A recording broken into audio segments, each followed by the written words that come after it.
السلام عليكم ورحمة الله وبركاته، ازيكم عاملين ايه؟ يا رب دايما تكونوا بخير وبصحة وسلامة كده. انا بتكلم معاكم النهاردة عن تطبيق فيجو، هو مش اعلان ولا اي حاجة والله، انا كل الحكاية حبيت اشارك المعلومة دي معاكم لان انا اصلا مشترك فيه. تمام، انا عندي اشتراك اهوت. هو النت بس عندي مشكلة فيه شوية. تمام، الاشتراك اهو.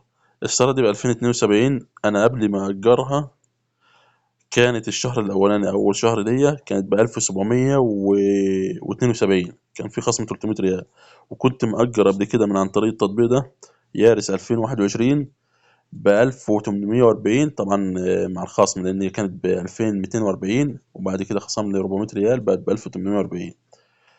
طبعا انت عندك لو انت لا قدر الله اجرت وعملت الحاجات اللي بتظهر لك دي، انا بس كل الحكايه بشارك بسرعه اللي هو ايه اللي انا عملته مع يعني في البرنامج ده. ان انا كنت السبب الموضوع ده ايه، اللي انا كنت عمال ادور على سياره ايجار وانا قاعد في البيت ومعيش سياره ادور عليها في المكاتب، ويعني معيش سياره الف بيها على المكاتب يعني. فالمهم ايه، دخلت على التطبيقات، تطبيق ايجار وتطبيق مش عارف ايه كده تاني، هتلاقاني ولا مش تلاقاني والحوارات دي.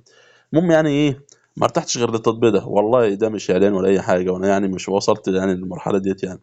ان شاء الله ربنا يكرمنا. المهم اللي خلاني بصيت في التطبيق ده، كنت بعمل مقارنه بين التطبيقات كلها.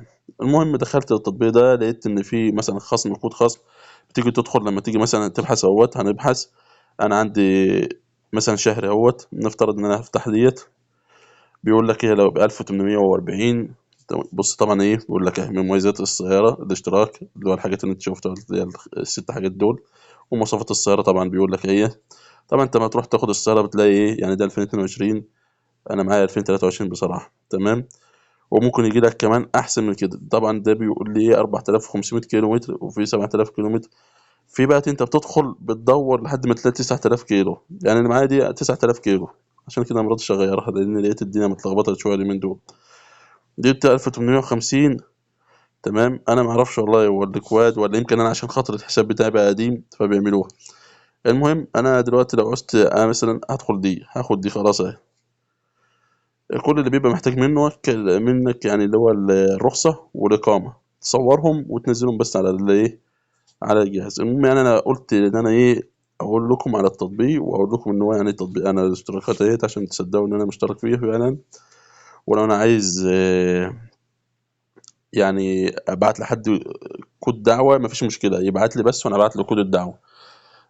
هيخصم له مثلا 300 ريال 400 ريال على حسب هو ياخد السيارة لمدة قد ايه، ممكن يخصم 500 ريال. وان شاء الله الدنيا تبقى تمام. انا حبيت بس اشارك التجربة وشكرا لكم، السلام عليكم.